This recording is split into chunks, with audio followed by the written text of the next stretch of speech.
Assalamualaikum warahmatullahi wabarakatuh. Bismillahirrahmanirrahim. Nahmaduka ya ghafuru ya syakuru. Mashalli wa sallim barik ala sayyidina maulana Muhammadin wa ala alihi wa sahbihi asma'in nama ba'du. Pernah ada orang hartanya itu habis karena ngobati ibunya. Terus datang ke saya, dia sumpek karena hartanya habis ngobati ibunya. Terus dia bilang, Gus, saya ini sekarang sudah miskin karena ibu saya sakit dan harta saya habis untuk ngobati ibu saya. Terus tak guyoni sama saya, kon kepen pinter apa kepen goblok? Kepen pinter Gus.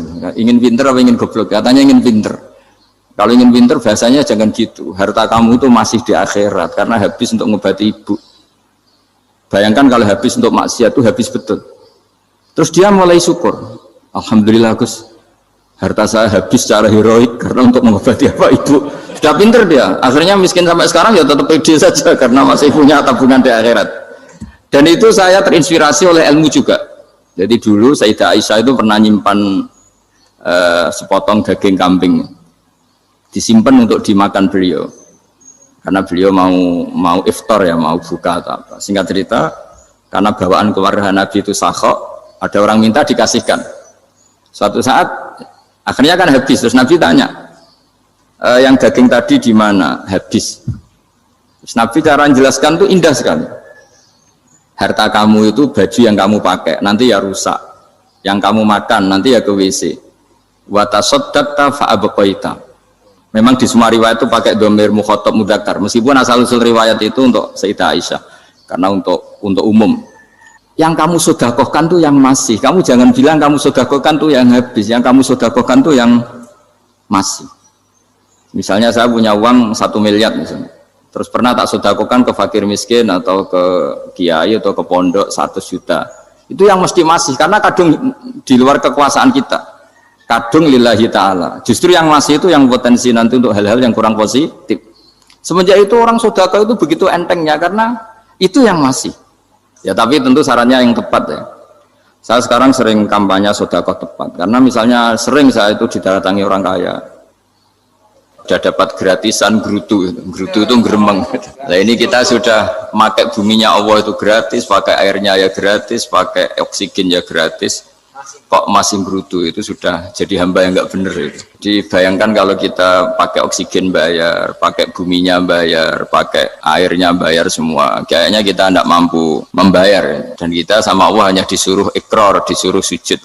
Pentingnya ilmu satu, bahwa itu akan menjadikan satu perilaku. Misalnya begini ya, dulu itu kiai-kiai Jawa zaman dulu itu berpatokan karena dulu pemerintahan Hindia Belanda, seorang lagi masih pemerintahan Hindia Belanda. Itu dalil yang sering diutarakan itu sebaik-baiknya umara itu yang datang ke ulama, terus sejelek-jeleknya ulama itu yang datang ke umara. Tapi semenjak pemerintahan Indonesia dan kemudian ditandai beberapa tokoh kayak Gus Wahid putra Kiai Hasyim jadi Menteri Agama, ada Gus Wahib putra Kiai Wahab juga jadi Menteri Agama, ada Kiai Fathur Rahman keluarga Mbah Maimun, keluarga Sarang juga pernah jadi Menteri Agama. Kemudian bersamaan dengan itu dibangunlah satu pegangan ilmu. Pegangan ilmu ini penting karena ini yang mengilhami semua orang Islam, terutama ya utamanya ulamanya. Ada seorang ustadz, seorang guru ngaji yang karena melihat rata-rata penguasa itu zalim ya, datang ke Harun Ar-Rasyid. Ini perlu disemak, datang ke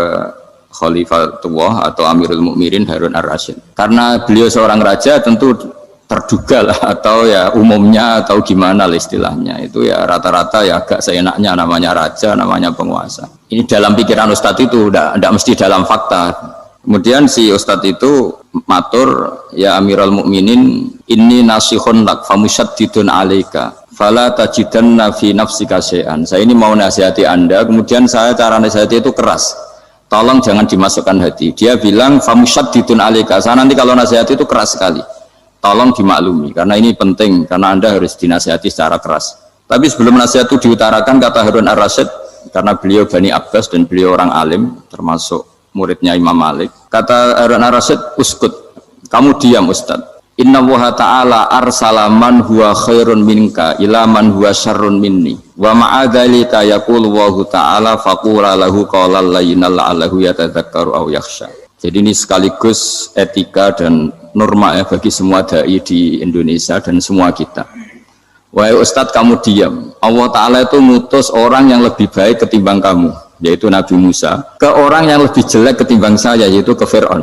Itu saja harus pakai etika faqula lahu qawlan layyinan. Kamu harus ngomong yang halus. Jadi intinya ini Harun ar-Rasyid komplain. Kamu itu kalau jadi Ustadz ngaji kira-kira gitu. Jadi betapa baiknya orang dulu memahami Quran. Jadi Quran itu dibaca, kemudian kita mungkin baca terus jadi cerita. Mungkin ada yang baca jadi perilaku, ada yang baca kemudian itu mengilhami, membentuk. Nah kira-kira itulah yang membentuk kiai-kiai alim di NU, di beberapa pesantren maupun orang-orang alim di luar NU.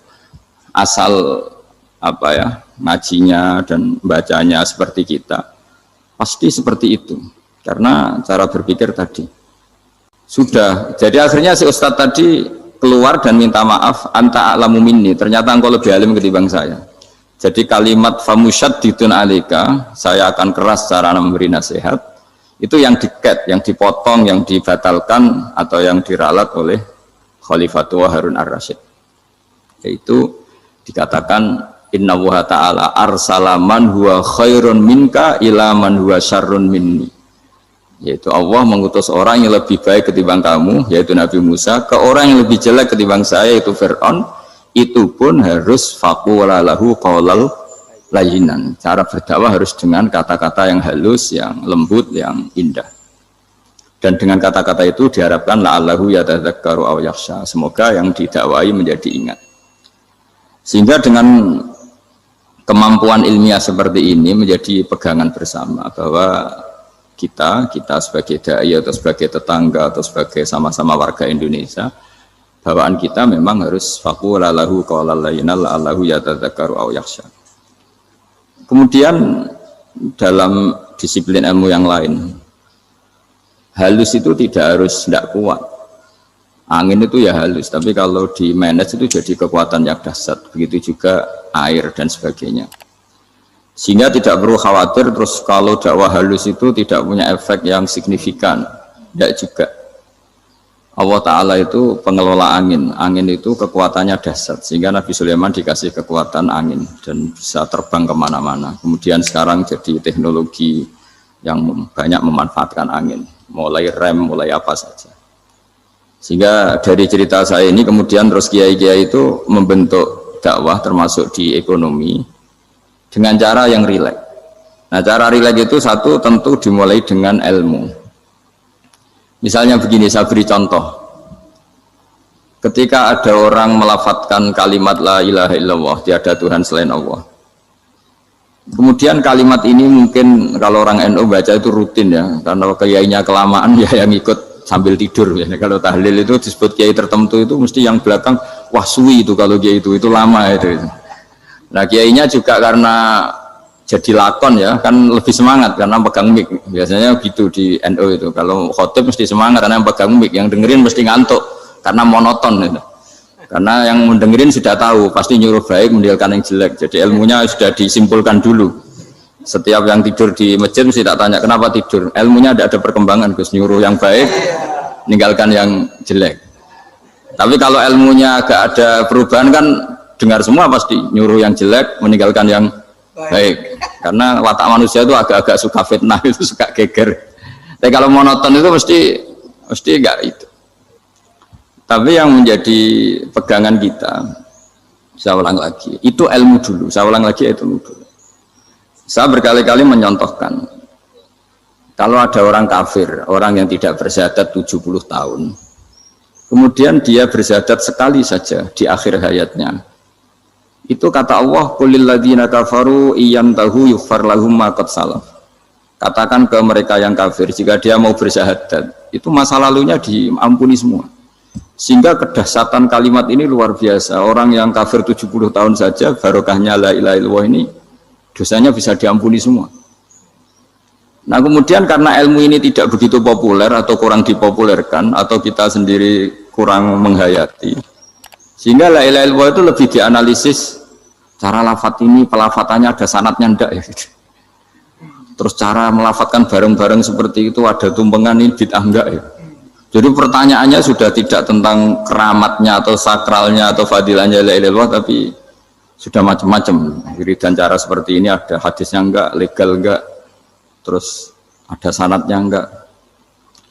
Jadi saya mohon semohon-mohonnya untuk teman-teman yang di Al-Iman itu harus ngaji ya. Ngaji itu nanti kamu tahu cara mandang sebuah ibadah atau perilaku atau apa sajalah tahu. Karena al-ilmu yurisul ahwal, ilmu itu bisa mengilhami cara pandang. Dulu yaitu saya ulang lagi, ketika zaman Hindia Belanda, karena pemerintahnya Hindia Belanda itu ulama-ulama keras sekali, sejelek-jeleknya ulama itu yang datang ke Umarok. Tapi setelah era Mbah Hashim, era sampai Mbah Maimun, itu mereka peduli sama Umarok, sama semuanya sama-sama warga Indonesia yang ingin melihat Indonesia yang lebih baik. Sehingga banyak, ya kakak saya sendiri pernah wakil bupati, terus putra Mbah Maimun wakil gubernur. Ini teman saya Kiai Hafid ya bupati. Semenjak itu terus, dan itu nggak lepas dari cara pandang. Yaitu cara pandang diantaranya adalah cerita tentang Nabi Musa yang Allah tetap peduli sama Fir'aun. Sehingga tetap didakwai Nabi siapa? Musa. Dan posisi Musa datang, bukan memanggil. Ya, cuma sampai sekarang itu belum pernah ke kantor bupatinya Pak Hafid. Karena kadang-kadang orang terus curiga, mengajukan proposal, jadi agak repot. Ketemu bupati itu sialnya kiai kan mesti pikirannya orang bupati ini nyangoni, kiai ini disangoni itu. Itu terus kayak kita fakir miskin itu. Jadi makanya saya itu belum pernah datang. Tapi alhamdulillah karena beliau berambisi menjadi wa khairul umara mayatuna babal ulama. Jadi datang tapi sangat ambisius ingin mengalahkan ulama karena dia kalau datang statusnya lebih tinggi. Ya tidak apa-apa, ini tawaduk tapi niatnya agak begitu tawaduk. Jadi datang. Jadi saya sering ke Jakarta tapi ya tadi jarang ya. Biasanya ngajarkan waktu hanya pas saja, tidak kurang tidak lebih. Biasanya ngajar di pondoknya Pak Kures itu di Baitul Quran ya. Hanya ngajar santri-santri itu. Nah, jadi pemahaman Quran dulu itu kata Imam Ghazali itu membaca Quran itu membaca, bukan bercerita. Kalau kamu membaca seperti ini, kunta qori'an, kamu pembaca. Pembaca itu yang mengambil pelajaran. Tapi kalau kamu hanya cerita, itu namanya kunta hakian. Sebenarnya Anda tidak membaca Quran, tukang cerita. Misalnya tadi, cerita Nabi Musa datang ke Fir'aun. Itu kalau kamu hanya cerita, wah dulu itu ada orang namanya Fir'aun, didakwai Nabi yang namanya Musa. Ya ini namanya tukang cerita. Kalau kamu pembaca tidak gitu. Betapa baiknya Allah, orang sengawur Fir'aun saja inginnya Allah masih ingin diselamatkan dengan mengutus Nabi Musa kekasihnya. Itu namanya kunta qori'an, kamu pembaca betul, bukan kunta hakian, kamu tukang cerita. Begitu juga seterusnya tentang Quran ayat-ayat seterusnya. Sehingga yang diharapkan dari pembacaan Quran itu memang kita sebagai ahli baca, ahli mu'tabir ya, ahli yang ngambil pelajaran, bukan tukang apa? Cerita. Sehingga dulu ketika Sayyidina Umar radhiyallahu anhu ketika membuka Baitul Maqdis atau Baitul Muqaddas dan diajak syukuran, pesta-pesta makan itu. Beliau nggak mau. Ketika ditanya kenapa engkau nggak mau? Alasannya itu langsung beliau baca Quran. Jadi saya punya sekian contoh. Saya ulang lagi, saya punya sekian contoh. Orang-orang dulu dengan Quran itu menyatu, bukan sekedar dihafal tapi menyatu. Sehingga bawaannya itu sudah Qurani, sudah Qurani. Saya beri contoh pertama Rasulullah SAW, nanti Umar kedua. Rasulullah itu pernah nggak makan sampai 3 hari. Terus ditanya oleh sahabat, lalu kekuatan engkau bisa hidup apa? Terus menghentikan al-aswadani, maksudnya itu tamar dan air, hanya makan kurma dan air. Tapi beliau tidak ketemu roti atau nggak ketemu nasi lah kalau orang Indonesia.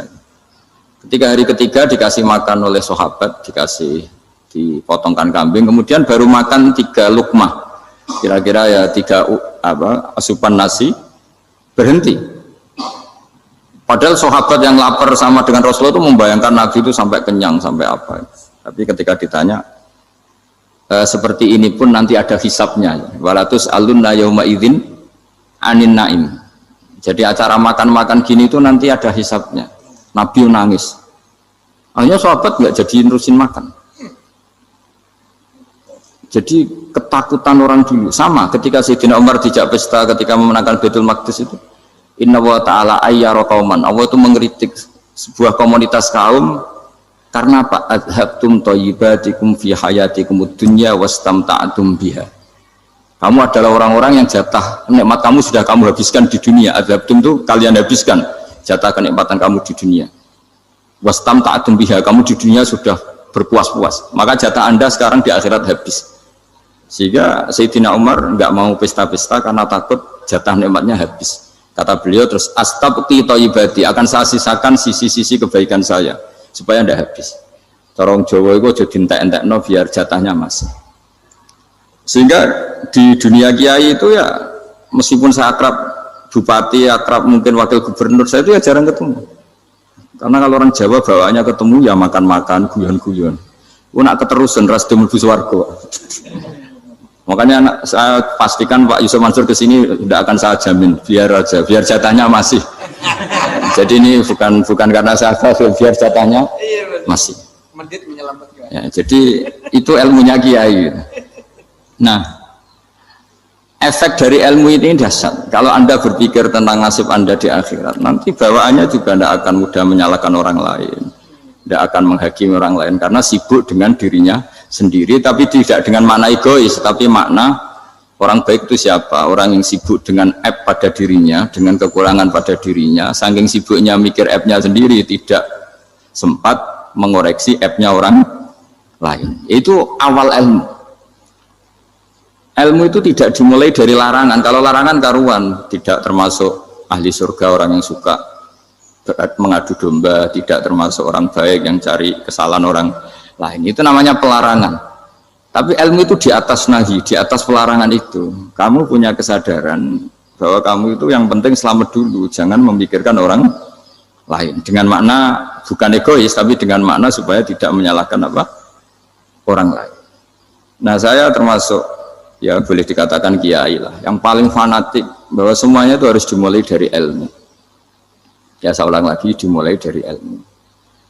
Nah, dari sini kemudian saya berharap Indonesia menjadi damai, menjadi baik. Itu bukan karena kita baik-baik banget ya, tidak mungkin kita ada nabi, tapi karena sudah sibuk dengan memikirkan kesalahan diri sendiri. Sehingga misalnya kita baca Quran, Rabbana dzalamna anfusana, lalu kita langsung ingat betapa hubungan kita dengan Allah itu harus ikrar dulu, merasa zalim dulu, merasa salah dulu. Nah, kalau semua orang merasa salah di depan Allah itu mesti bawaannya agak mudah menyalahkan orang lain, karena kita bilang Rabbana dzalamna anfusana.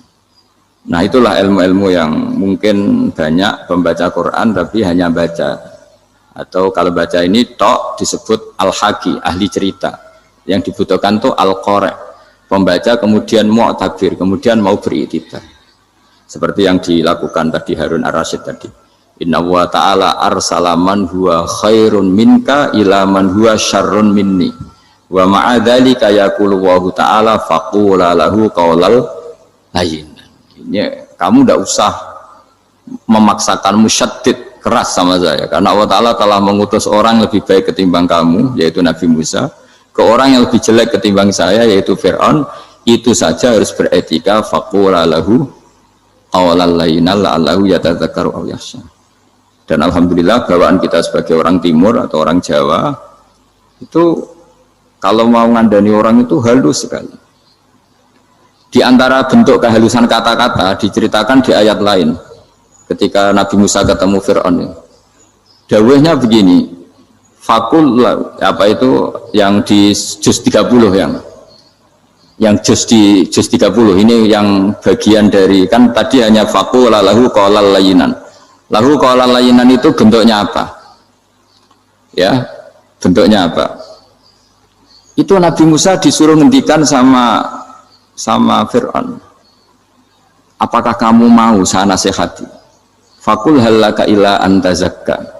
Halaka itu pilihan, hal itu istifham, laka itu otoritatif.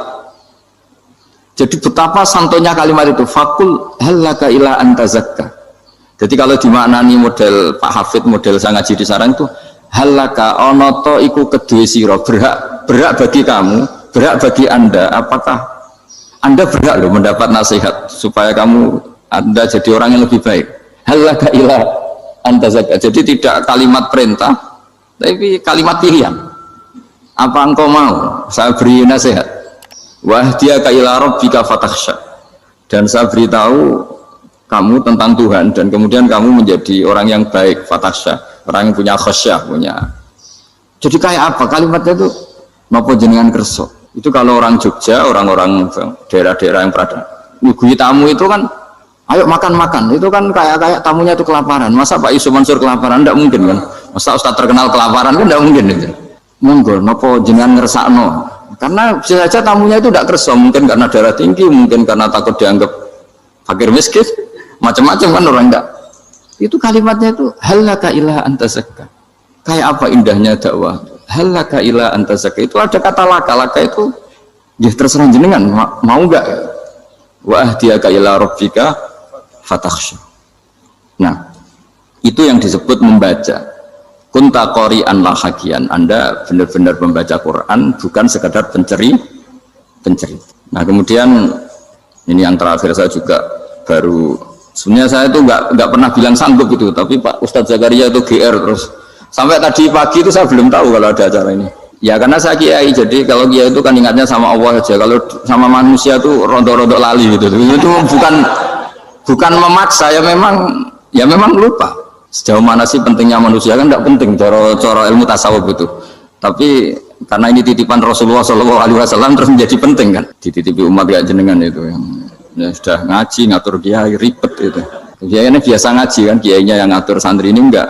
Pak Yai ngaji tanggal ini jam ini, itu kan mengabaikan semua aktivitas kiai, padahal jam ini mungkin saya punya jam, mungkin jalan-jalan atau ngaji atau mutolaah atau munajat, gara-gara Pak Zakaria ini kan terus Mas Tamam ini yang provokasi. Harus ngaji di jam ini, tema ini.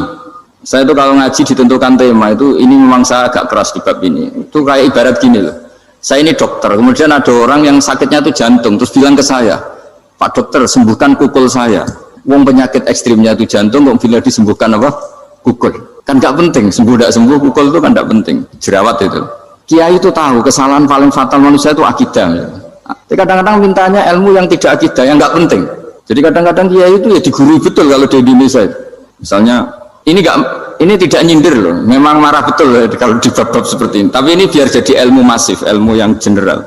Saya ulang lagi ya, Anda jadi dokter, tahu pasien Anda ini penyakit jantung kronis atau sudah fatal lah sudah. Terus orang itu bilang, Pak Yai, itu Pak dokter, tolong obati kulit saya supaya tidak jerawatan. Kamu bilang ini orang aneh enggak? Aneh kan? Nah kiai juga gitu. Saya sering itu ada orang mau haji gitu, Gus doain saya jadi haji mabrur. Pernah belajar haji Pak? Dereng Mas. Mungkin enggak, orang belum belajar nyupir terus kemudian minta didoain, Gus saya mau nyupir, doain selamat. Nyupir aja enggak bisa kok minta doa selamat. Harusnya urutannya kan belajar dulu baru minta doa. Tapi kali ini aliman bener, ngajaknya akidah dulu, ahli sunnah. Nah itu bener, karena akidah itu hal yang prinsip, memang harus. Kalau kebetulan enggak bener, taruh visi betul. Untungnya kalau temanya bener. Jadi saya mohon ke seluruh orang-orang yang mau ngaji ke kiai itu, tema itu biar yang milih kiai supaya tahu prioritas yang harus benahin. Jangan tema yang milih, jangan-jangan tema yang kita pilih itu tidak mendesak atau tidak penting. Ini bukan apa-apa, ini saking ingin baik saya ya, keinginan baik saya supaya dulu zaman sahabat ya gitu.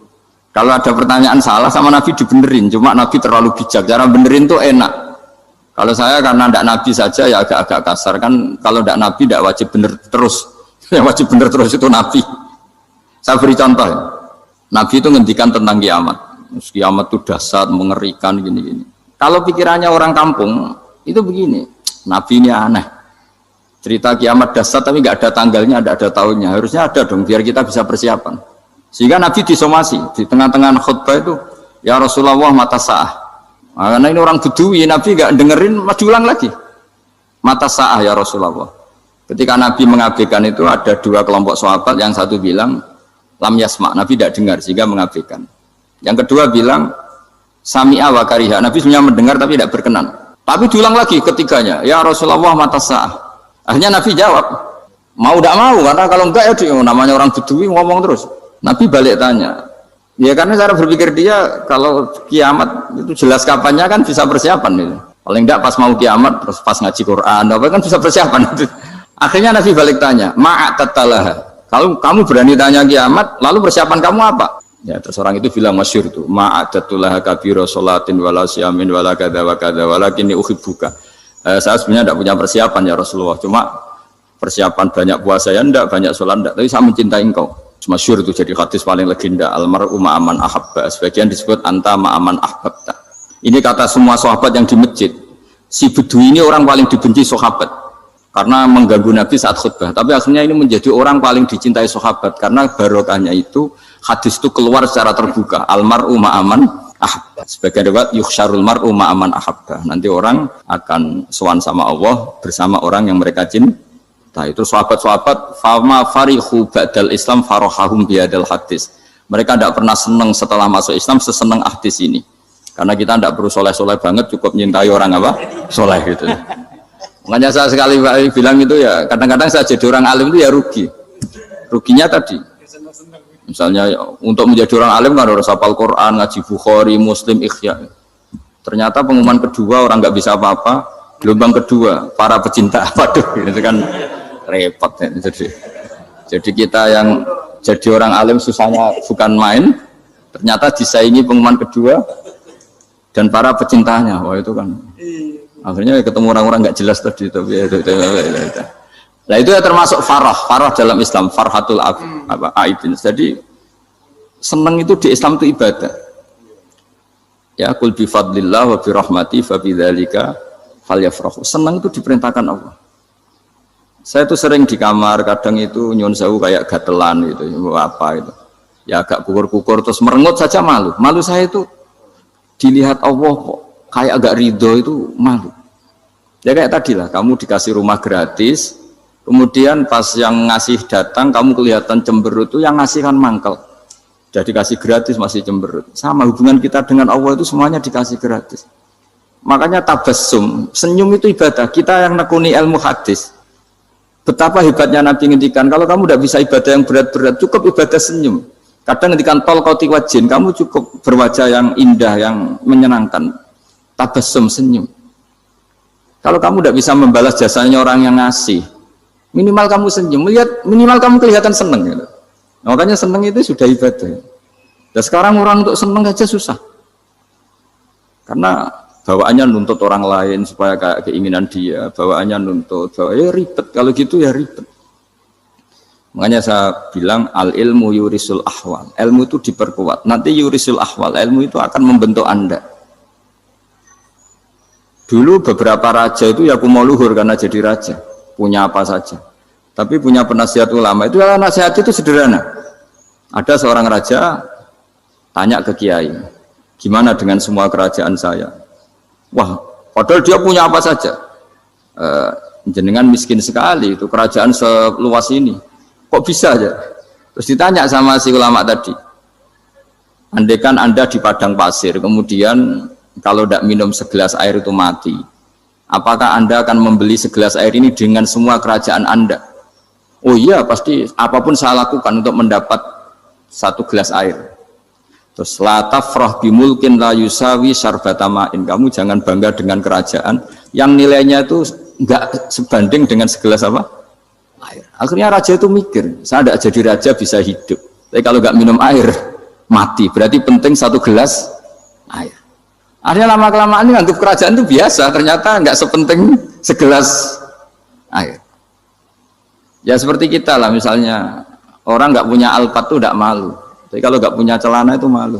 Kamu mau punya Alphard tapi nggak punya celana? Kan nggak mau. Yaitu ilmu. Ilmu itu yurisul akhwal. Ilmu akan melahirkan satu perilaku. Jadi kalau ilmu Anda mantap, pasti syukurnya juga mantap. Gitu. Ya makanya saya termasuk kiai yang selalu mendorong pentingnya ilmu. Bahkan kata Sufyan Ats-Tsauri ngendikan saking pentingnya ilmu ada kata fa'lam annahu la ilaha illallah. Dimulai kata fa'lam. Dan saking pentingnya ilmu itu setiap nabi itu status permanennya itu hanya satu, mengajar. Rabbana wab'ats fihim rasulam minhum yatlu 'alaihim ayatik, membacakan ayat-ayat Allah sampai wa yu'allimuhumul kitab, mengajarkan kitab wal hikmah. Bahkan Allah sendiri wasofa dzatahul 'aliyah bi annahu al-muallim. Yaitu Allah ngendikan Ar-Rahmanu 'allamal Qur'an. Jadi betapa hebatnya pengajar. Allah sendiri mensifati dirinya itu Ar-Rahmanu 'allamal Qur'an. Allah itu Maha Rahman yang mengajarkan Quran. Di surat Iqra juga disebutkan Iqra wa rabbukal akram alladzi 'allama bil qalam. Jadi Allah mensifati dirinya sebagai pengajar. Kayak apa pentingnya mengajar? Karena al-ilmu yurisul ahwal. Ilmu ini melahirkan satu sikap. Pernah ada orang hartanya itu habis karena ngobati ibunya. Terus datang ke saya, dia sumpek karena hartanya habis ngobati ibunya. Terus dia bilang, Gus, saya ini sekarang sudah miskin karena ibu saya sakit dan harta saya habis untuk ngobati ibu saya. Terus tak guyoni sama saya. Kon kepen pinter apa kepen goblok? Kepen pinter Gus. Ingin pinter apa ingin goblok? Katanya ingin pinter. Kalau ingin pinter bahasanya jangan gitu. Harta kamu itu masih di akhirat karena habis untuk ngobati ibu. Bayangkan kalau habis untuk maksiat itu habis betul.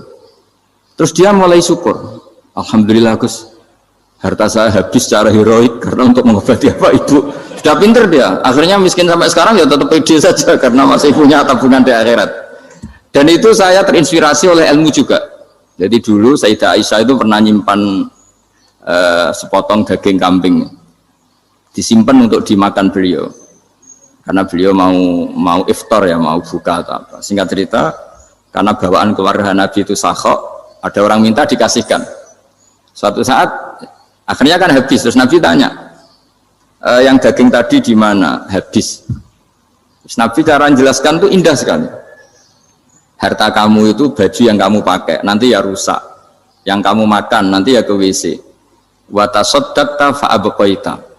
Memang di semua riwayat itu pakai dhamir mukhatab mudzakkar, meskipun asal usul riwayat itu untuk Sayyidah Aisyah karena untuk umum. Yang kamu sedekahkan tuh yang masih. Kamu jangan bilang kamu sedekahkan tuh yang habis. Yang kamu sedekahkan tuh yang masih. Misalnya saya punya uang 1 miliar misalnya. Terus pernah tak sedekahkan ke fakir miskin atau ke kiai atau ke pondok 100 juta. Itu yang mesti masih karena kadung di luar kekuasaan kita. Kadung lillahi ta'ala. Justru yang masih itu yang potensi nanti untuk hal-hal yang kurang positif. Semenjak itu orang sedekah itu begitu entengnya karena itu yang masih.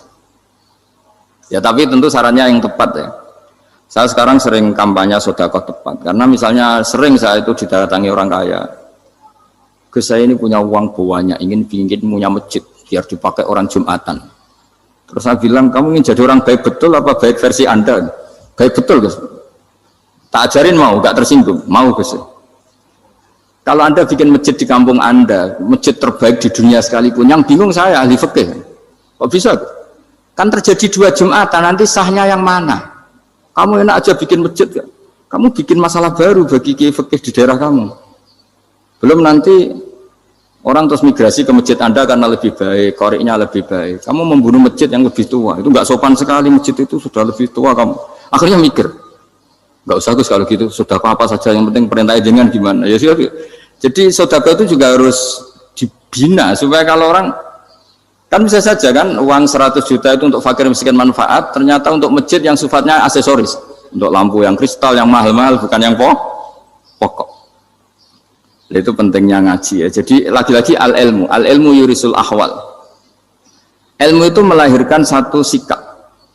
Jadi ketika ada masjid baru, kalau orang nggak bisa ngaji fikih, wow ada masjid baru, masjid banyak. Tapi kalau yang ngaji fikih ngerti ini malah ada masalah baru karena ada ta'addud Jumatan. Gimana hukumnya 2 Jumatan dalam kondisi yang tidak mendesak.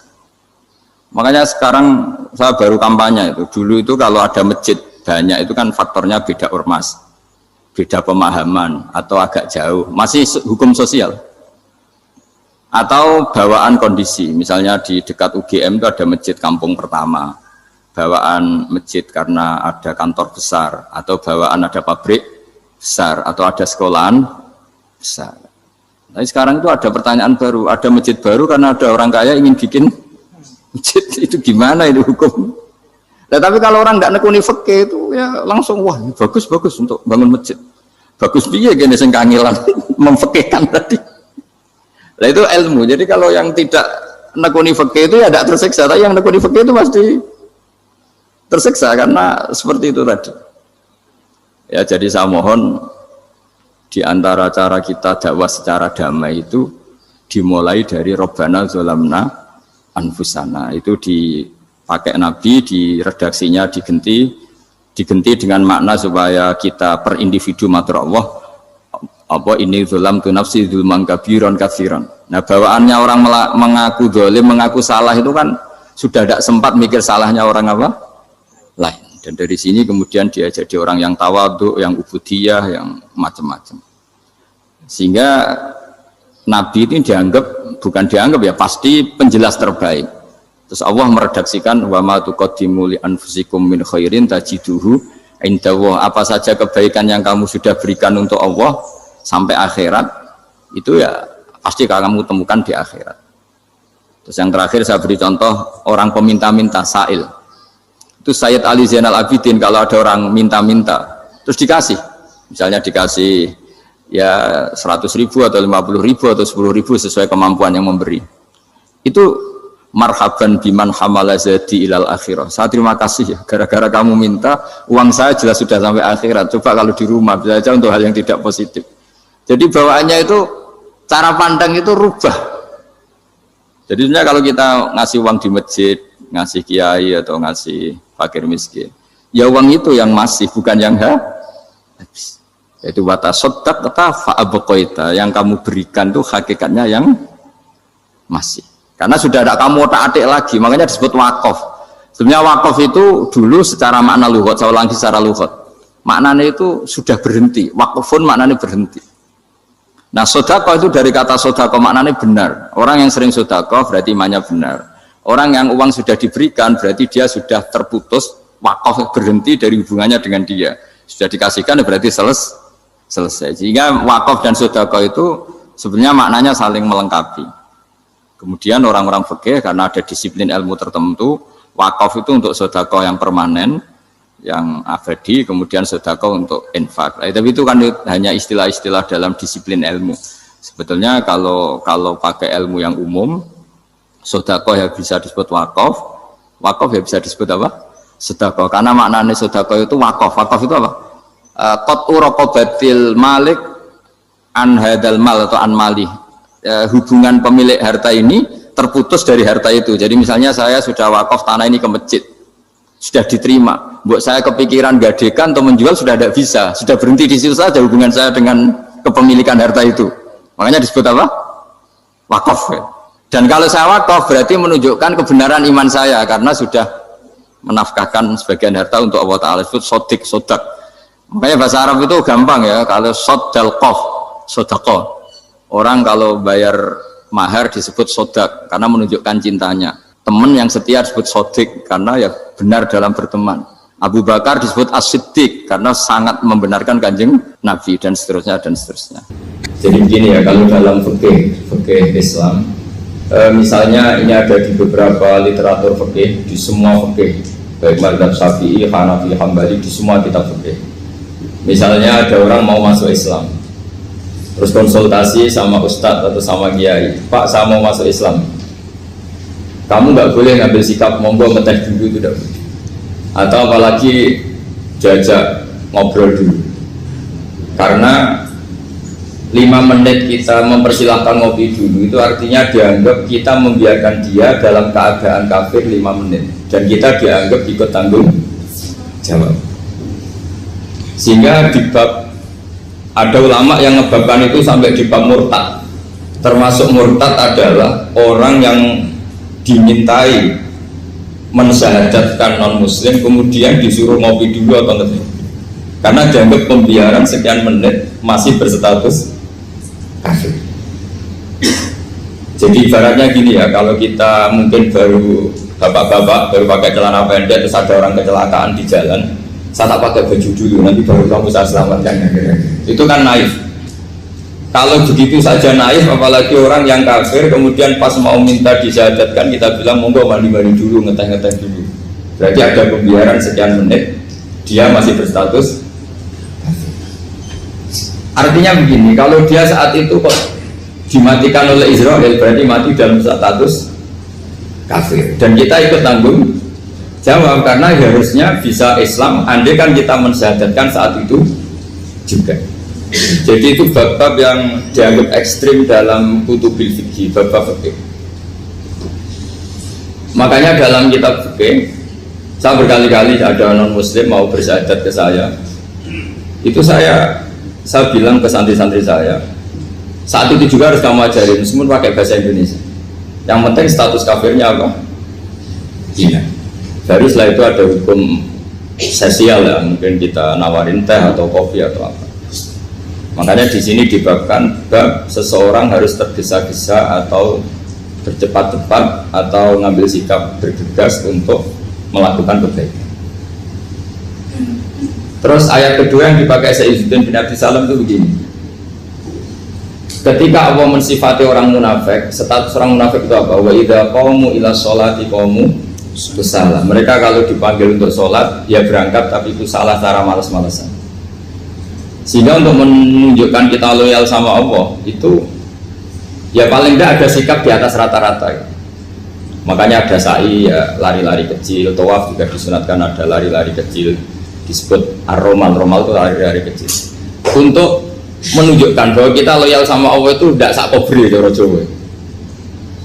Nah itu dibabkan sendiri, jadi beda antara tergesa-gesa sama ekspresi serius. Jadi musyawarah itu ya kira-kira kan nggak mungkin lah kita dipanggil rektor atau kiai atau orang tua kita terus jalan leha-leha, itu kan nggak mungkin. Nah contoh yang diambil di sini begini. Ketika ada debat terbuka antara Fir'aun dan Musa, saya ulang lagi ya, ada debat terbuka antara Musa dan Fir'aun. Kan Nabi Musa datang ke Fir'aun.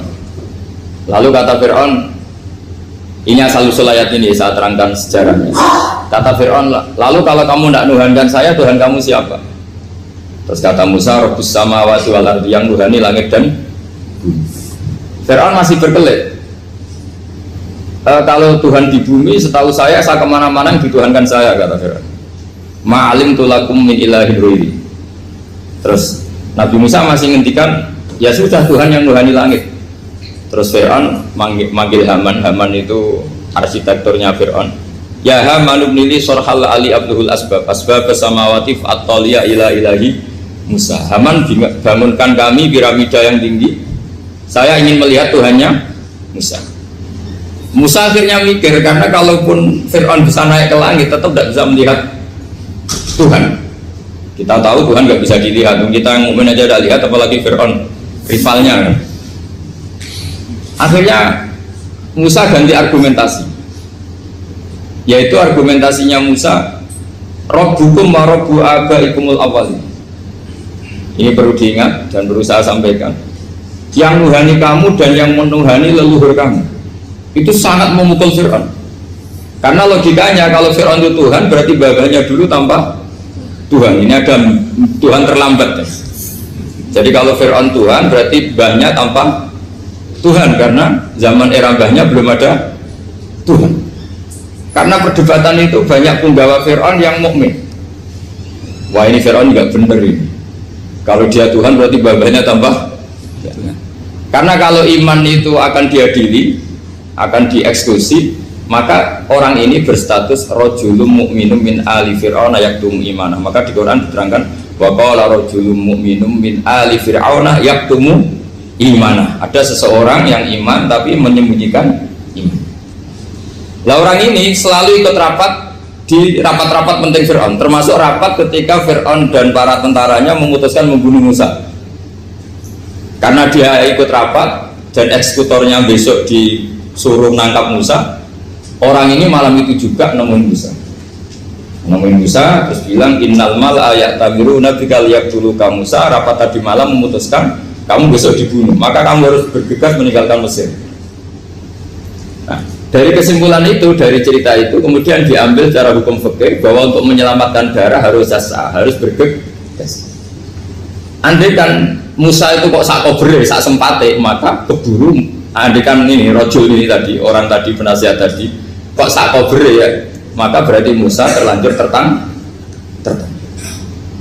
Jadi itu pentingnya ulama ya. Jadi cerita yang linier, cerita yang seakan-akan cerita di tangan ulama tetap menjadi al-ahkam al-fiqhiyah, menjadi ketentuan-ketentuan apa?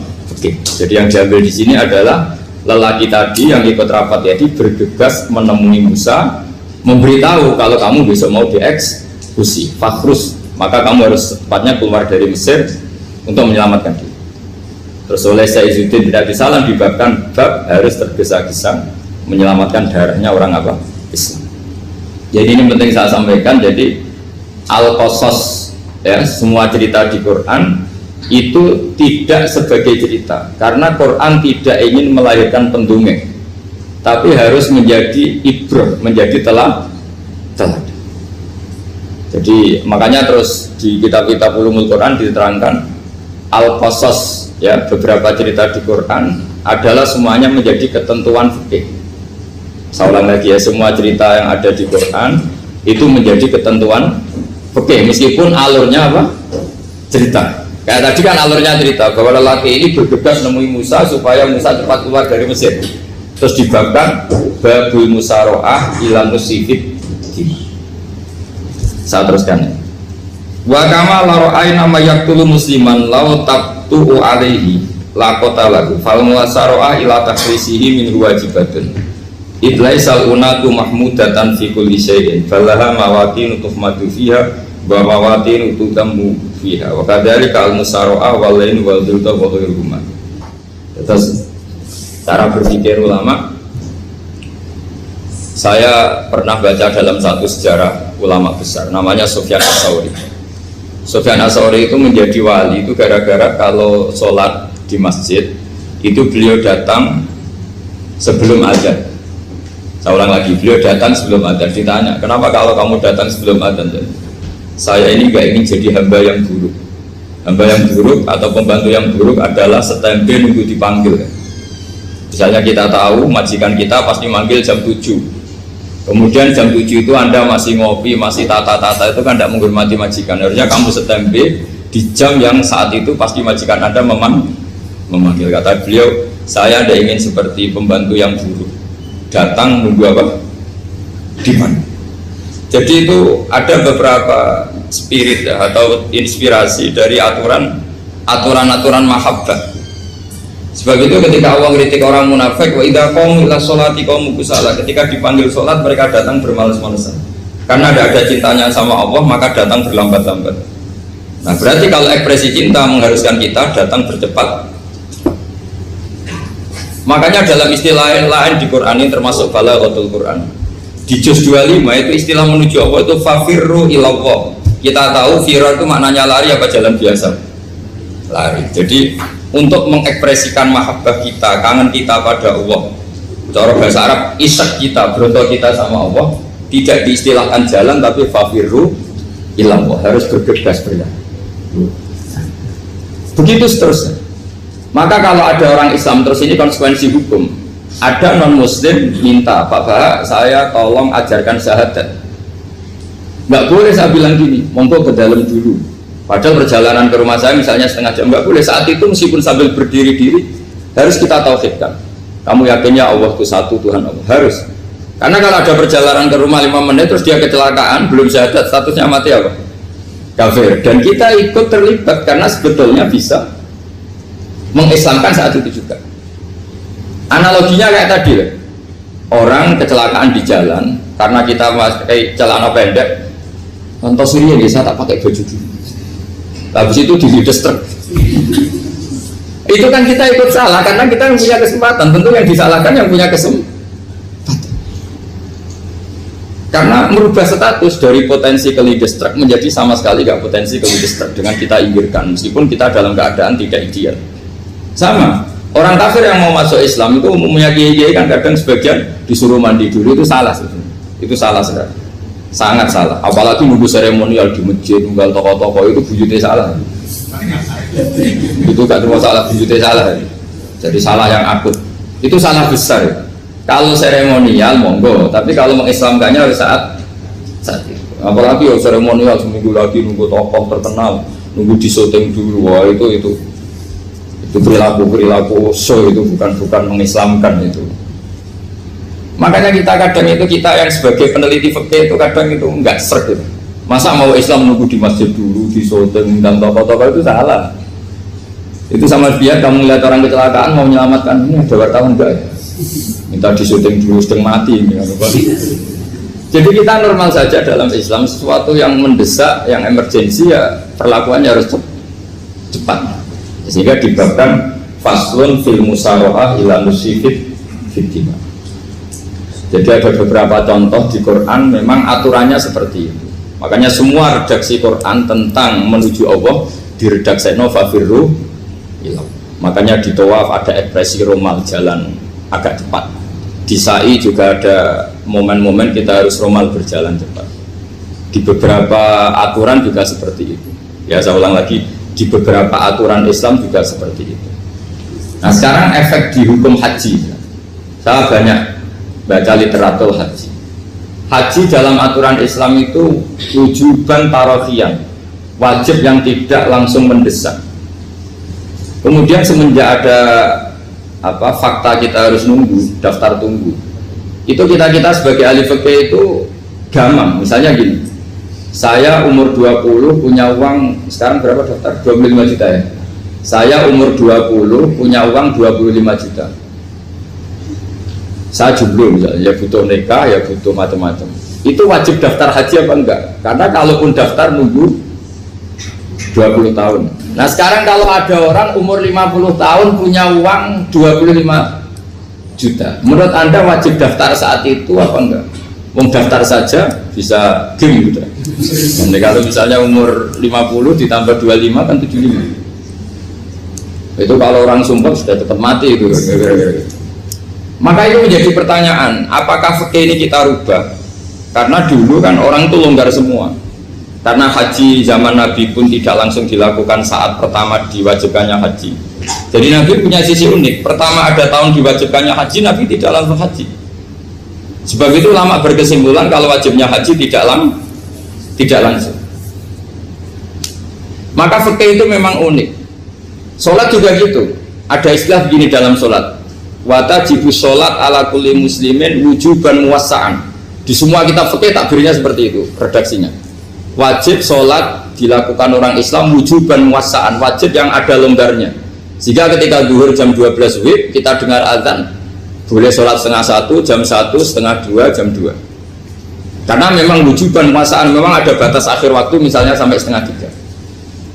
Nah problemnya begini, misalnya setengah 1 Anda pasti dipanggil majikan kamu yang diharuskan melakukan satu aktivitas, misalnya Anda pilot, yang nggak mungkin sholat lagi di kokpit. Apakah status wujuban muwassa'an, wajib yang longgar menjadi hilang karena setelah itu tidak ada kesempatan lagi sholat? Apa tetap kita sebagai ahli Islam yang agak balelo tapi alim, misalnya ya sudah tetap jadi pilot, nanti kan ada aturannya sendiri, ada rukhsahnya sendiri, ada kemurahan sendiri kita sudah jadi pilot. Misalnya sholat tanpa harus menghadap kiblat, sholat yang tetap di perjalanan.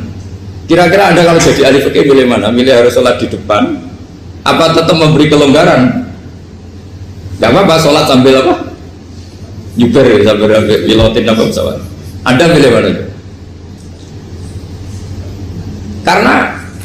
Karena kalau konstitusi ilmu itu memang harus ada, dengan tanda kutip ya, memang harus ada nakalnya. Kalau nggak nakal malah gak sah. Memang unik ilmu itu. Karena ilmu itu kalau dipaksakan lurus terus, itu nanti malah bengkok karena menghilangkan rukhsahnya Allah, kemurahan Allah.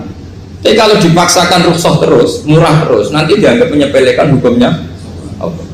Maka kita yang ahli fikih itu pusing. Misalnya saya sering ditanya, Gus saya ini supir bis, kan musafir terus, berarti saya boleh nggak puasa terus panjang Ramadan? Coba kalau ada jadi ahli fikih mesti bingung.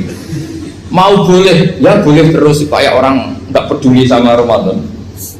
Mau mengatakan wajib puasa, kayak nggak peduli dengan kemurahan Allah yang membolehkan musafir tidak puasa. Coba loh, Anda jangan jadi ekstremis yang misalnya bantah kok protes toh, ini kan. Jadi memang mengkaji ilmu itu. Ya makanya dengan tanda kutip itu harus ada nakal. Tapi nakal yang baik, bukan nakal. Nakal itu kalau bahasa Jawa itu kan tidak harus dosa. Seperti anak kecil, menek-menek itu, tuh bocah kok nakal. Padahal anak kecil menek itu haram dah. Enggak kan? Malah orang tuanya yang bentak itu yang haram. Yang nakal betul ya ibunya yang bentak cerewet itu, karena ibunya orang yang sudah mukallaf, sudah tua, salah langkah itu bentak. Kalau anaknya naik meja itu ya sebenarnya bahasanya tidak nakal, lucu. Oh jelas pinter coba iso munggah meja, harusnya diapresiasi. Tapi rata-rata ibu semua akal mecah gelas. Coba malah boe malah mecah tabungan. Bapaknya marah tukang nguras tabungan. Sebetulnya senakal-nakalnya anak kecil itu nakal orang tuanya, itu pasti itu. Karena ini sudah kena fitop, sementara anak-anak belum kena. Saya pernah punya tamu, karena di tradisi Kiai itu sering punya tamu. Bapak ibunya itu kultus sama Kiai, bentak anaknya disuruh salim sama saya. Anak kecil kan nggak mau jalan-jalan terus, marah. Tak marah orang tuanya tak marahin. Yang dosa itu kamu bentak anaknya. Kalau anak kecil itu kena diskon rufi al-qalamu an salasin. Di antara aturan Islam apa? Tidak ada keharusan bagi 3 orang.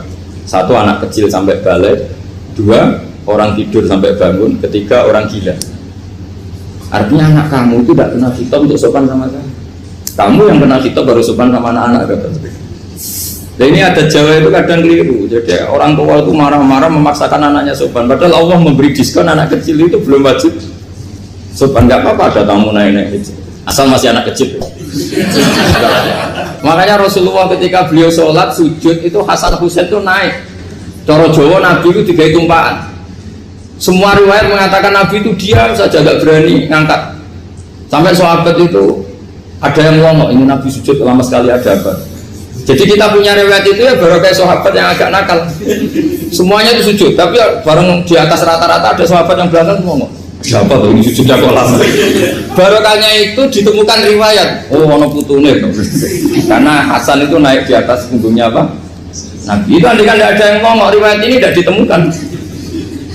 Barokahnya ada yang mongok itu mungkin kalau sekarang mungkin semua masjid mongok karena orang sekarang jarang yang khusyuk. Kalau dulu hanya 1 yang di belakang. Setelah itu Nabi memberi penjelasan, saya tadi sebetulnya harus mengakhiri sujud saya sesuai aturan umum, tapi ada cucu saya tak biarkan sampai dia puas naik punggung saya sehingga dia turun baru saya naik. Filosofinya apa? Begini, anak kecil 1 tidak kena kitab, 2 jangan sampai sholat itu jadi problem. Kalau Nabi nyentak Hasan membentak, putu ono bae sholat kok diganggu, maka sholat menjadi trauma. Gara-gara sholat bahasa bentak saya. Lama-lama anak ini trauma dengan sholat karena dianggap problem. Makanya saya termasuk kiai nggak berpendapat anak kecil nggak boleh di masjid. Sering kan anak kecil di masjid wajah khutbah rame. Saya termasuk setuju tetap boleh. Kalau dibentak di masjid maka dia trauma dengan masjid. Bangsa ke masjid dibentak. Lagi pula kadang-kadang orang tuh gaya-gayaan toh. Wah rame orang khutbah rame nih. Padahal kalau nggak diramein anak-anak malah dia tidur. Kita kan tidak bisa menjamin kalau perilaku kita lebih baik gitu. Mendingan kan anak-anak main di masjid dibanding di karaoke kan. Jadi kan, lah ini maksudnya saya, ini fikih ya. Fikih itu wilayahnya, makanya jadi ahli fikih itu susah-susah gampang. Jangan hanya berpikir protes dengan ketentuan fikih, mengkaji yang sebanyak-banyaknya itu tadi. Misalnya Anda seorang supir permanen, supir bis bersama. Kalau truk kan bisa leha-leha, kalau bis kan apa ada deadline-nya ya waktu. Seperti bis jurusan Surabaya Semarang, saya kan sering naik bis jurusan Surabaya Semarang. Kadang-kadang supirnya melihat saya tanya, Gus saya ini supir, saya ini Ramadan itu gimana ya? Ya saya sudah ngerti setengah nakal, dan senengnya dijawab rasa poso ya saya tahu. Tapi masalahnya secara fikih kalau kamu mengatakan kamu harus puasa terus, kamu melanggar konstitusi ilmu. Memang musafir punya diskon? Boleh tidak puasa. Pertanyaannya bayarnya kapan? Mau Syawal ya nyupir lagi, Zulhijjah ya nyupir lagi, nanti sampai Ramadan ya.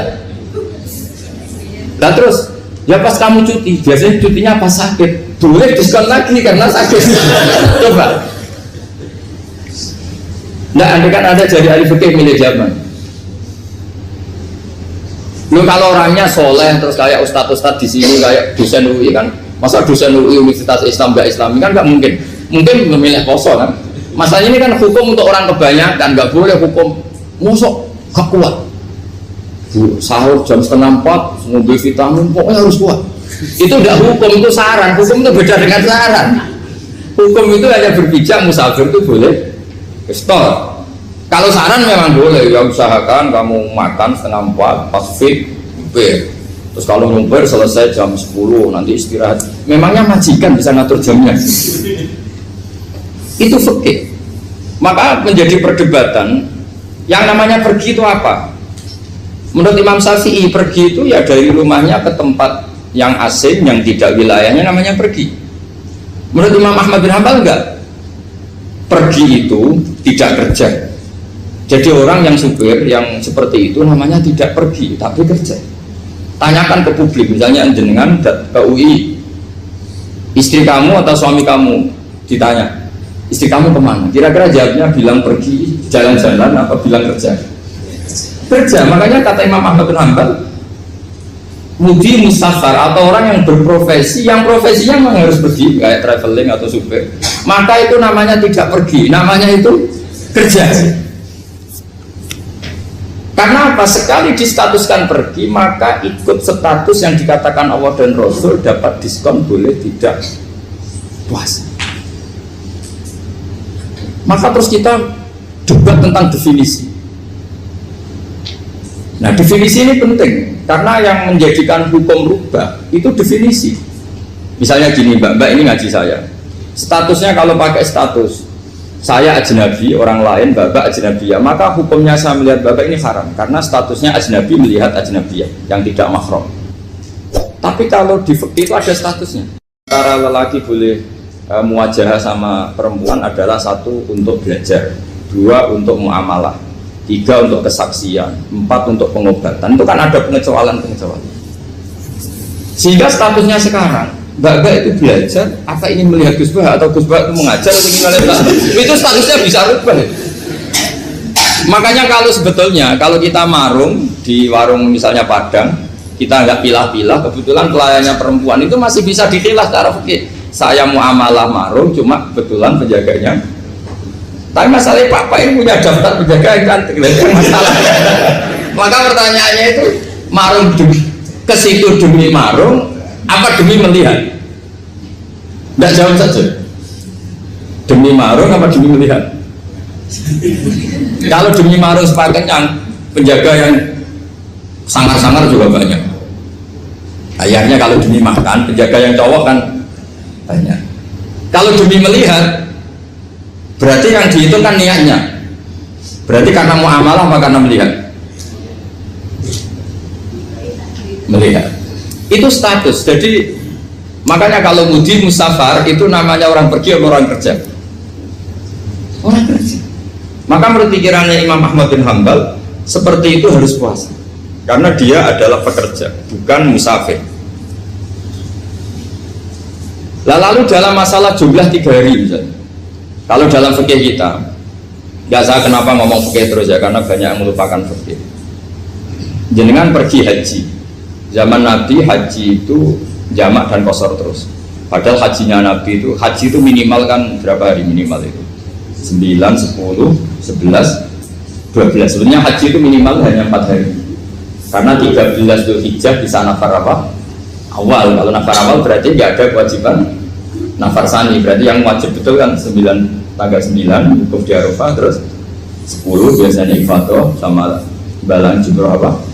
Akobah, terus 11, 12 itu kan sudah boleh cabut karena apa? Nafar apa? Awal. Berarti nggak usah nafar apa? Sani. Berarti hanya berapa? 4. Tapi Nabi haji di Mekah Madinah itu sampai 40 hari karena perjalanan. Pertanyaannya, ketika Nabi menjamak dan mengqashar itu cara Imam Syafi'i lis safar. Karena Nabi orang Madinah datang ke Mekah dengan jarak 460 kilo, maka Nabi boleh jamak dan qashar. Jadi pikiran Imam Syafi'i, jamaknya Nabi itu lis safar karena pergi.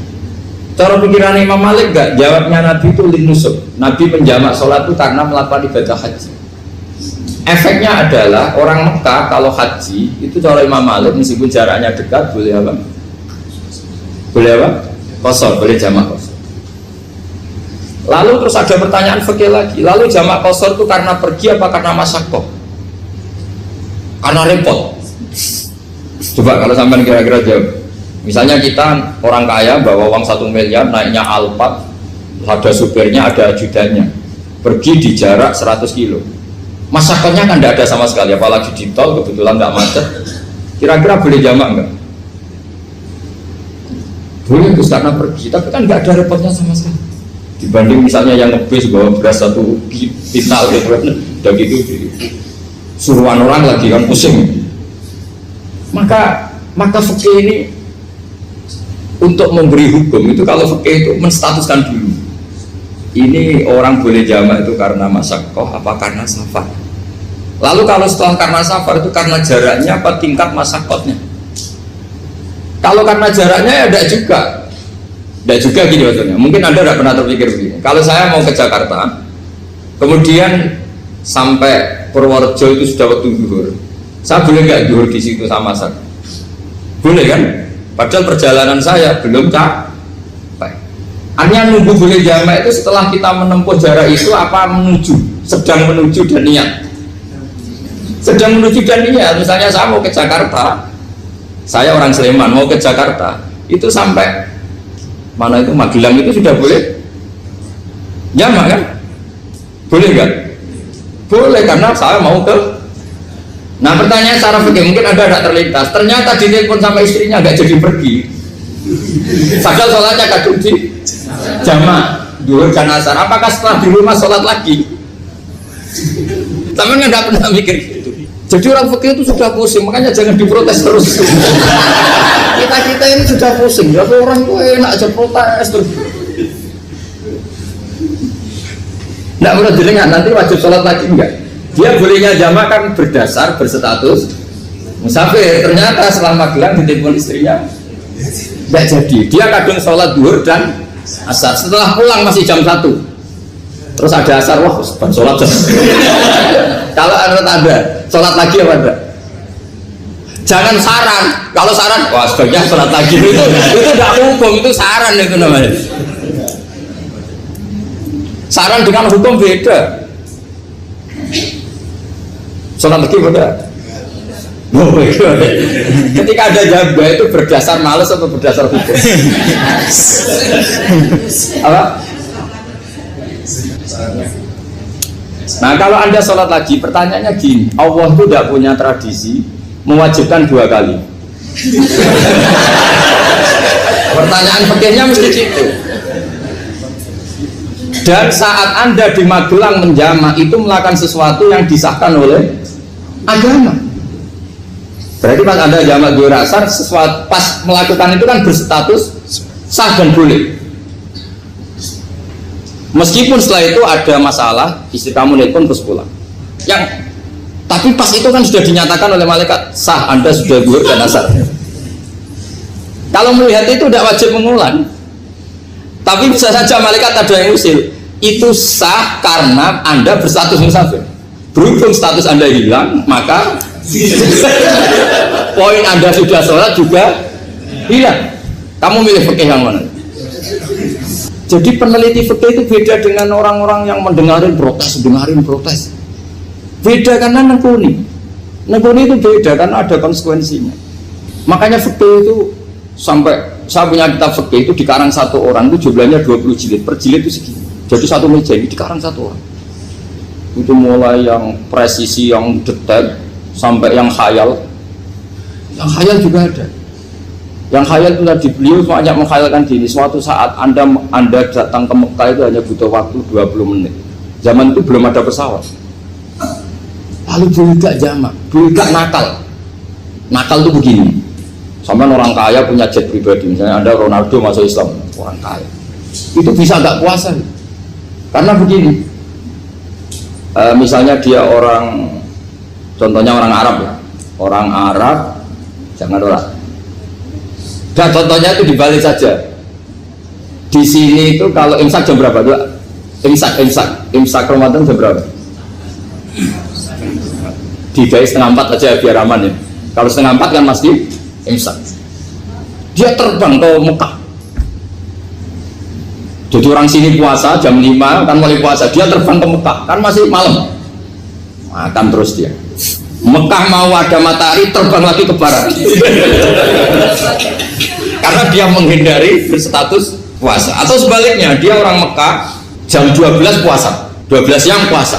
Dia wah kalau 6 jam lagi buka bisa baratnya saya. Terbang ke Indonesia.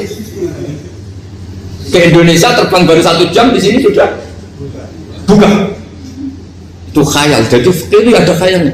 Itu lama dulu sebelum ada pesawat sedang mengkhayal gitu. Bolehkah orang yang di Masyrik ke Maghrib demi itu? Kalau Anda jadi Raja Salman jam 1 kok sudah nggak kuat apa? Puasa, itu diberi saran terbang ke Indonesia. Itu kalau pakai jet kan nggak sampai 9 jam, 1 jam ke Jakarta.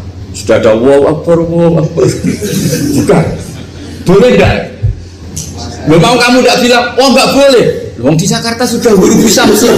Masa sudah matahari terbenam orangnya nggak boleh? Bukan. Lah ya.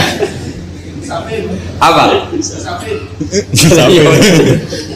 Kalau resikonya gini, sampean mungkin nggak mikir, resikonya gini, kalau dia berstatus musafir, bolehnya buka karena musafir, pertanyaannya dia wajib bayar. Kan musafir bolehnya kodok nanti harus bayar, tapi kalau dia buka normal kan bayar, beda, efek pakainya beda. Sampean jangan protes, Gus Baik gimana mau ngaji malah tidak senang. Ini kan ngajinya para dosen, para pegawai, jadi harusnya itu jadi mufti, ngaji untuk jadi mufti, bukan ngaji untuk mendengarkan. Jadi makanya saya mohon jangan sering protes sama ulama, ulama itu sudah pusing. Karena efek-efek hukum itu tidak gampang. Kayak tadi misalnya, kalau dia boleh buka atas nama musafir, resikonya wajib bayar. Masalahnya Raja Salman ini mau enggak? Dia inginnya. Maka pertanyaannya itu kitab yang milik saya tadi yang 20 jilid tadi. Ulama itu mulai dulu sudah membayangkan bagaimana kalau suatu saat ada satu kendaraan. Kenapa ulama bisa bayangkan itu? Karena ada buruk. Meskipun mereka nggak numpak buruk, hanya Rasulullah, tapi kan bisa bayangkan ada toyul waktu. Waktu itu bisa dilipat. Karena ulama dulu ahli astronomi, jadi bumi itu bulatnya gini, muternya gini. Berarti suatu saat ada satu ilmu di mana orang ambil satu posisi terus melewati toyul waktu, ngalami lintasan waktu. Mulai dulu itu sudah dibicarakan. Pertanyaannya lalu status orang ini kayak apa? Misalnya tadi orang Mekah ingin cepat buka terbang ke Indonesia. Orang Indonesia menghindari imsak, misalnya 3:30, dia belum sahur. Wah kalau saya di Indonesia ini sepatnya sahur. Wah saya tak terbang ke Mekah. Enak kan terbang di Mekah ternyata masih jam 8. Wah bisa makan sepuasnya jam 8 malam, maksudnya jam 20. Kan enak sih. Barwarek balik ke Indonesia terus jam 1 siang. Jam 1 siang kalau ini cepat buka terbang ke timur. Langsung buka. Berarti dia kira-kira masa aja 3 jam. Tapi terus ya mungkin kalau sampean tahu kok sudah repot-repot ngono tinggal turu nggak sinetron kok buka dewi.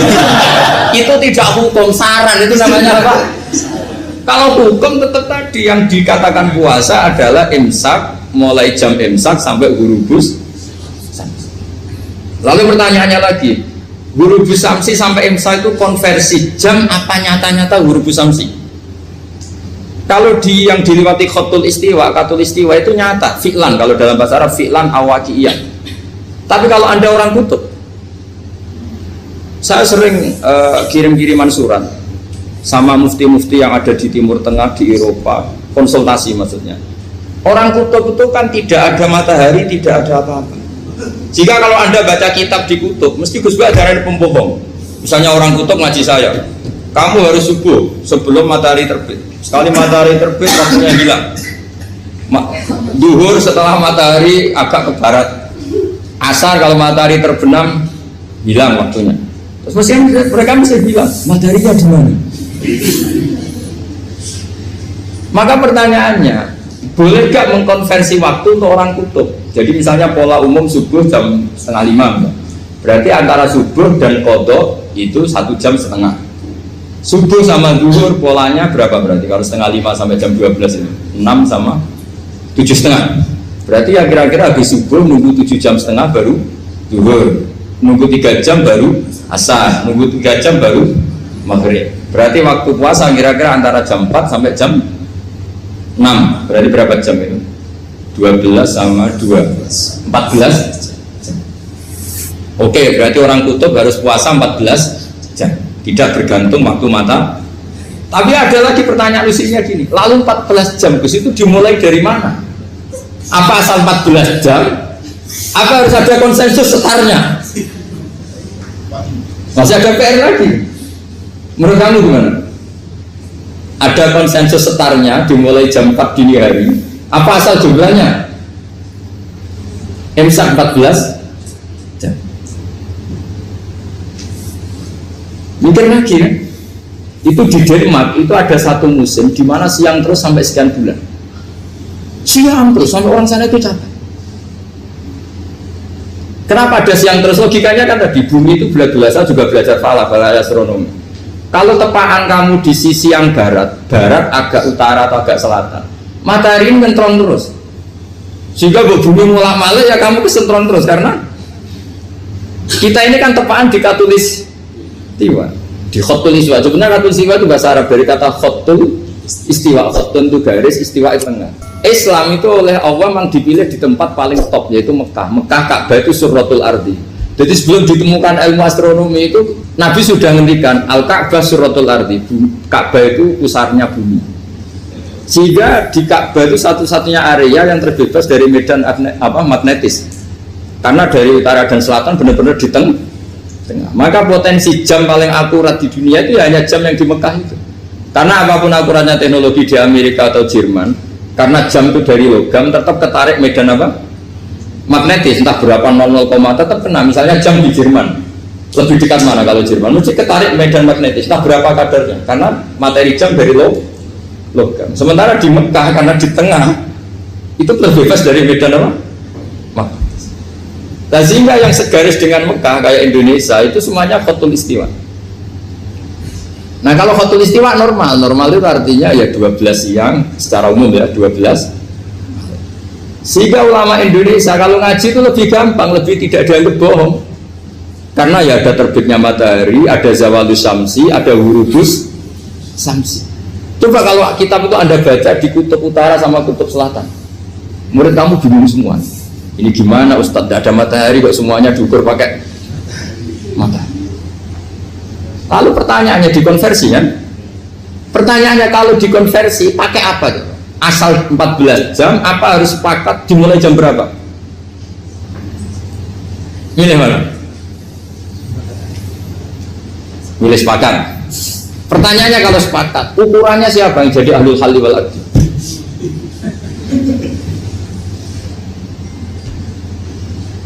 Jadi orang fikih itu sudah bingung, makanya saya mohon jangan sering diprotes. Saya pernah ketemu ulama, saya kan sering ikut komunitas di New York, itu andekan dibur, itu pas persis Ka'bah. Jadi buminya itu kalau dibur itu pas persis Ka'bah. Lalu pertanyaannya, ada kiblat tidak di sana? Ya bumi kan gini ya, kalau dalam bahasa falak itu ada rubuk namanya. Rubuk itu bumi yang sewaktu itu hanya yang seperempat. Ya bumi yang sewaktu itu hanya seperempat. Jadi kita sekarang siang, berarti yang baru siang hanya seperempat bumi. Nanti yang malam ya hanya seperempat bumi. Ya, misalnya sekarang kita di sini siang, di Arab Saudi kan belum, ini masih setengah 6. Ini sekarang di Arab Saudi baru setengah 6. Lah itu ada daerah di mana dengan Ka'bah itu pas atas sama bawah. Harusnya kan bebas arah. Apa? Bebas arah. Lalu orang sana sholatnya itu menghadap kemana? Pernah ulama New York itu minta fatwa ke Rabitatul Alam al-Islami. Lalu kita harus menghadap kemana? Makanya dalam dunia anekdot ulama itu ada anekdot Abu Nawas itu orang yang nggak pernah kalah debat. Dia itu terkenal nggak pernah kalah debat. Tapi dia ada ilmuwan. Dia punya tetangga ilmuwan, punya pengaruh besar. Semua orang ngaji ke ilmuwan itu. Mantelnya bukan main, karena dia ahli falak, ahli astronomi. Mau nandingi dia tidak bisa, gak nandingi itu reputasinya jago. Orang itu berteori kalau bumi itu bulat-bulat. Kalau kamu jalan ke sini, maka akan ke titik yang suatu saat si profesor ini kemalingan, terus minta tolong Abu Nawas rumah saya kemalingan. Terus lari kemana malingnya? Ke timur. Setelah ke timur, larinya ke timur. Abu Nawas lari ke barat. Lari ke barat. Terus ditanya, sudah tak bilangin malingnya lari ke timur kok kamu lari ke barat? Nanti ketemu di titik yang sama. Sementara itu profesornya mangkel. Oh kamu nyindir tuh. Artinya Abu Nawas gak terima. Teori anda itu gak bisa. Secara keilmuan benar, tapi secara faktual gak boleh. Berarti kalau ada orang ngejar istrinya lari ke timur, dia harus tetap ke barat. Nanti ketemu di titik yang sama. Jadi malingnya tuh lari ke timur, Abu Nawas ngejar ke barat. Ketika ditanya profesornya, sudah bilangin malingnya tuh lari ke timur, kenapa ada ke barat? Kata anda nanti ketemu di titik yang sama karena bumi bulat-bulat. Nah pertanyaannya gini, lalu kalau yang segaris itu ada arah enggak? Kayak New York tadi. Menurut kamu tetap berkiblat apa enggak usah? Loh kalau yang rubuk jelas. Mungkin kalau rubuk begini misalnya begini, terus kamus di sini sama sini kan masih ada arah, tapi kalau sini sama sini masih bisa kiblat. Sama nggak usah protes, orang fikih sudah pusing, nggak usah diprotes, karena yang dipikir itu macam-macam. Nah ya makanya ini mengkaji ya, saya mohon ya kayak tadi ini mengkaji, saya mohon ya, saya cukupkan sekian. Sementing apa ya, kita ada respeknya lah sama ulama. Jadi ulama itu susah, mikirnya susah, harus tanggung jawab di depan Allah, di dunia diprotes terus. Ini mungkin yang bawa kitab ikutnya halaman 293 ya. Itu yang mungkin nanti bisa dikopi sama yang nggak punya tag, yang nggak punya tag mengkopi sama yang punya. Di sini diantaranya itu ada bab faslun fi dzikri rajul manaqiba nafsi. Bab seseorang boleh menyebut kelebihannya sendiri, asal niatnya tidak riya. Di sini dicontohkan, tadi Bapak siapa namanya? Samsul. Pak Samsul ya. Di sini diceritakan ketika mau masa paceklik, saya ulang lagi masa paceklik, itu Nabi Yusuf karena merasa amanah dan merasa punya kemampuan mengelola ketahanan pangan, beliau bilang ke rajanya, qala ij'alni ala khazainil ardi inni hafizun alim. Raja, jadikan kami pengatur ketahanan pangan karena ini hafizun alimnya dan saya terpercaya. Hanya Nabi Yusuf seorang nabi tentu panutan, beliau menonjolkan kemampuannya itu boleh asal untuk kemaslahatan. Misalnya ada orang Islam sakit atau kiai sakit, dengan dokter bilang saja saya dokter biasa yang nangani. Itu boleh karena motivasi Anda dalam menyelamatkan Pak Kiai tadi atau orang yang sakit, bukan motivasi Anda adalah hadun nafsi, kalau dalam bahasa keinginan apa? Pribadi. Jadi itu boleh.